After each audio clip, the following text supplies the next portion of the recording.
आज आप atomic power ना होते, क्या होता? आप PL-15 ना चलाते तो 80 तैयारों ने आना था। 5-5 मिसाइल लगे थे हर तैयारे के साथ। चीमा साहब जरा दे लें जरा आप, 400 मिसाइल चलने थे आपके ऊपर, तो फिर आपका क्या बनता? ये मेरा क्वेश्चन है। ये आर्मी आपकी ना होती तो क्या होता? आप बड़े खुशकिस्मत हैं कि आज आपकी आर्मी का इंचार्ज जनरल बाजवा नहीं है, जो बेड़ा जट भरा से और चंगा 6.5 फुट कद भी से, क्योंकि उनके टैंकों को जंग लग चुका था, उनके पास डीजल नहीं था जंग करने। और सबसे पहले मैं आज उसका जवाब देना चाहूंगा, जंगें डीजल के साथ नहीं होती, टैंकों के साथ नहीं होती, जंगें जज्बों के साथ होती। जज्बे वाली कौम हो तुम, एक बड़ा आला कौम हो, इस्लामिक दुनिया का तुम लीडर हो, इनको 4-5 चूरन खिलाओ, ये बिल्कुल गुब्बारे की तरह टक हो जाते हैं। बिल्कुल that state is a terrorist state. दोस्तों, पाकिस्तान एक टेररिस्ट स्टेट है जहां पे बच्चा बच्चा टेररिज्म को सपोर्ट करता है। इनके हीरोज हैं उसामा बिन लादेन। आप कितना भी झूठ बोल लो कि जीत गए, हमने राफेल 10 उड़ा दिए, 20 थे, 15 उड़ा, जो आपको अपनी जाहिल कौम को स्टोरी सुनानी है, को अपनी जाहिल कौम को, मदरसा छापों को कहानी सुनाइए, हमें 2 टके का फर्क नहीं पड़ता। We will hit you and we will hit you so hard. कि आज अगर आप एटॉमिक पावर ना होते, आज जनरल आसिम मुनीर ना होता, आज आप खंडर होते आप। बल्कि आज आपकी आर्मी ना होती तो आप सफा हस्ती से बटा दिए जाते। इंडियंस कहते हैं कि हमें इस सवाल की समझ नहीं आती। चीन वेपन दिए जा रहा है, अमेरिका पाकिस्तान के साथ फिट हो गया है, हम कहां खड़े हैं? ये इंडिया के अंदर आजकल सवाल है। फील्ड मार्शल आसिम मुनीर साहब आज एक्सपेक्टेड है कि जनाब वो अमेरिका के दौरे पर जा रहे हैं। अभी नहीं बताया इंडियंस ने कि इनके आर्मी चीफ को बुलाया कि नहीं बुलाया। वो द्विवेदी साहब जो हैं वो आजकल मंदिरों के तो बड़े चक्कर लगा रहे हैं, लेकिन क्या अमेरिका के चक्कर भी लगाएंगे कि नहीं लगाएंगे? डोनाल्ड ट्रंप इतनी तारीफें क्यों कर रहा है पाकिस्तान की, कि Pakistan make some great products, Pakistani भी खुश हो गए, सबके सब बावले। इनको खुद नहीं पता कि जब कभी अमेरिका इनके सामने या इनके आगे अपना हाथ बढ़ाता है कि आओ तुम मेरे दोस्त हो, तो पाकिस्तान में खून खराबा होता है। ये पाकिस्तान का इतिहास है, इनकी तारीख है, और ये बेवकूफों को ये समझ में नहीं आ रहा कि इनके साथ क्या गेम हो रहा है। हाँ, फील्ड मार्शल आसिम मुनीर को पूरा पता है कि गेम क्या हो रहा है। ही नोज वेरी वेल ये स्क्रिप्ट कौन सी है, क्योंकि वही उस स्क्रिप्ट का रचयिता है। सोशल मीडिया पे तो उनकी जो उन्होंने टीवी के ऊपर तो उन्होंने कराची, इस्लामाबाद, लाहौर तो वो आ चुके थे। जज्बात तो उनके गर्म थे, मैं देखे ना। फिर ये सोचना चाहिए ना इन लोगों को कि अब मैं, बल्कि चीमा साहब आपको बताया, इस सारे कॉन्फ्लिक्ट में से मैंने जो सीखा है वो मैंने 1947 देखा है। मैं सारी जिंदगी कहता रहा हूं यार कि हम सदियों से इकट्ठे रहते रहे हैं, लेकिन अब हालात चेंज हो चुके हैं चीमा साहब। अब ये एक दूसरे के खून के प्यासे हैं, ये एक दूसरे का खून देखना चाहते हैं। ये वो एक, मैं उस बंदे का नाम नहीं लेना चाहता, उसने चीख चीख के कहा मुझे चीखें चाहिए, मुझे आसिम मुनीर का सर चाहिए। लेकिन वो एक बबल फट चुका है ना। बबल ये था चीमा साहब कि पहले आपके जब पिछली दफा ऑपरेशन किया गया था तो उस वक्त भी वो ये समझते थे, जिस तरह उसामा बिन लादेन पे अमेरिका अंदर आके घुस आया था पाकिस्तान में, हमने बालाकोट जाना है, वो चले गए थे।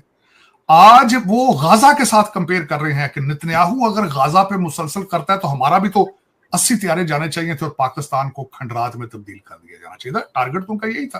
बल्कि समझता हूं अमेरिकन परेशान है, जो कुछ चाइना के असले ने किया है उस रीजन में, परेशान है ये क्या कि इतनी टेक्नोलॉजी, इतनी सोफिस्टिकेटेड टेक्नोलॉजी। चीमा साहब, मैं जिस तरह अर्ज कर रहा हूं, मैं तो पूरे लफ्ज नहीं। नमस्कार दोस्तों, स्वागत है आपका नए वीडियो में। दोस्तों, जब से इंडिया ने पाकिस्तान को पहला है कायदे से, तब से हमें लगता है कि इनके दिमाग पे भी एक चोट सी लग गई है। ये कुछ भी बके जा रहे हैं। ये बोल रहे हैं कि ट्रंप अगर नहीं होता तो ऐसा हो जाता, ट्रंप ऐसा है, ट्रंप वैसा है, जनरल आसिम मुनीर ने ये कर दिया, जनरल आसिम मुनीर ने वो कर दिया। लेकिन इन भिखारियों को ये नहीं पता कि अगर इंडिया ने युद्ध रोका था तो अपनी मर्जी से रोका था, ट्रंप के कहने पे नहीं रोका था। और इंडिया अगर रोकता नहीं तो तुम पता नहीं आजकल तुम होते या नहीं भी होते। और ये इसी पे अनसंड बातें कर रहे हैं। तो वीडियो को पूरा देखिएगा, कमेंट करके बताइएगा वीडियो कैसा लगा। ये जरूर बताइएगा कि इन भिखारियों के साथ और आगे क्या होना चाहिए। इस्तेमाल करता, फिर मेरे भारतीय दोस्त हैं उनको बेचारे थोड़े से मायूस हो जाते हैं ज्यादा। PL-17 की जो मैं आर्टिकल पढ़ रहा था कि 400 से 500 माइल रेडियस है, साथ उसमें जिसने जिसका आर्टिकल, जिस बंदे का सुन रहा था प्रोग्राम, उसने कहा था फिर अपने त्यारे अब नेपाल में जाके पार्क करेंगे। इनको चाहिए अपने त्यारे जो है बर्मा ले जाएं, क्योंकि ये तो सारा कुछ रेंज में आ गया, सारा कुछ ये कहां उड़ाएंगे इनके साथ। PL-17 जो है मिसाइल जब देगा चाइना पाकिस्तान को, और आपको पता है आपके इस वक्त जो एयर मार्शल हैं आपके सिद्धू साहब, he is in China. He's in China. China ने तारसा पाकिस्तान को J-35 स्टेल्थ फाइटर जेट जो कि अमेरिका के F-35 के बराबर है वो ऑफर कर दिया। उन्होंने कहा जी ले जाएं आके। तो साथ है इंडिया जिसने अमेरिका को जफी डाली थी वो पीछे हट गया और चीन ऑलरेडी दुश्मन है। मैं सब सख्त परेशान है। माइकल कुरेला का आर्टिकल इस वक्त हर बड़े जर्नलिस्ट की ट्वीट उसके एक्स अकाउंट पे पड़ा है। माइकल कुरेला पे परेशान है दुनिया, वहां पे क्या हो रहा है मैं बिल्कुल पढ़ रहा हूं सारा। क्यों ट्रंप तारीफ कर रहा है पाकिस्तान की? क्यों ये कह रहा है कि पाकिस्तान की लीडरशिप बड़ी मजबूत है? क्योंकि वो लीडरशिप फिर अपनी जाहिल आवाम को बोले कि देखो ट्रंप तो हमारा दोस्त है, अब तुम्हारी जिंदगियां बेहतर होने वाली हैं। बेहतर आज तक नहीं हुई पाकिस्तान की 78 साल में, आज क्या बेहतर होंगी? कुछ चुनिंदा फैमिलीज हैं 100 200 300 जिनकी जिंदगियां बेहतर होती चली आई हैं, 78 साल से बेहतर होती चली आई हैं। जो गरीब है वो तो मर ही रहा है पाकिस्तान में। तो दोस्तों क्या है फिर? ट्रंप तारीफ क्यों कर रहा है?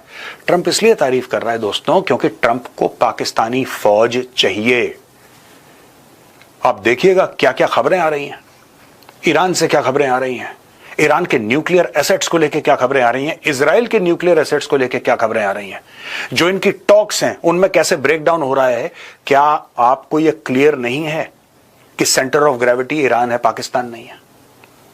सेंटर ऑफ ग्रेविटी कभी पाकिस्तान था ही नहीं दोस्तों, कभी सेंटर ऑफ ग्रेविटी अफगानिस्तान था, इसलिए पाकिस्तान को पैसे मिले। आज की तारीख में सेंटर ऑफ ग्रेविटी ईरान है, इसलिए पाकिस्तान को पैसे मिल रहे हैं। इसमें पाकिस्तान का दूर दूर तक कोई लेना देना नहीं है, except to be used as a hired gun. Except to be used as a hired gun. Mercenary soldiers आपको चाहिए, आप पाकिस्तानी आर्मी चीफ के मुंह पे पैसा मारिए, डॉलर मारिए, वो अपने बंदे भेज देगा मरने के लिए। This is Pakistan culture. को चाइना की स्ट्रेंथ बता रहा हूं कि इस वक्त वो रीजन के अंदर तवज्जो दे रहा है। आपने आसपास जो छोटे छोटे कंट्रीज हैं उनके साथ रिलेशनशिप डेवलप कर रहा है। आप भी सीखें इनसे। नेपाल से हालात ठीक करें, पाकिस्तान से भी हालात ठीक करें, बर्मा से हालात ठीक करें, बांग्लादेश से हालात ठीक करें। चाइना के साथ आप अच्छा इतनी नफरत है चाइना के लिए, ट्रेड बंद करें ना उनका। नहीं कर सकते। हाँ, जुबानी गाना देना दुश्मन कहने से क्या फर्क पड़ता है। इसलिए हूं चीमा साहब कि पाकिस्तान के हालात मोजजाती तौर पर ठीक हुए। ये मैं बल्कि चीमा साहब मैं ये जो 2-3 दिन की झड़प हुई है मेरे लिए खुद ये एक हैरानकुन था। इसने शॉक किया मेरे लिए। I was shocked। मैं नहीं समझ रहा था कि ये इस तरह रिजल्ट परफॉर्म करेंगे। और इस वक्त जो जिस तरीके से उनको मैंने बताया था कि इस वक्त जिस तरह देखें PL-17 है, जिस तरह सिद्धू साहब अभी बैठे हैं चाइना के अंदर और चाइना उनके साथ है, चाहे अफगानिस्तान का फॉरेन मिनिस्टर बुला के उनको कहें कि आप इनके साथ काम करें, जिस तरह भी तो China is serious in the region. तो China is flexing their muscle and they need to understand it. और America is not the same, like Biden is not the same.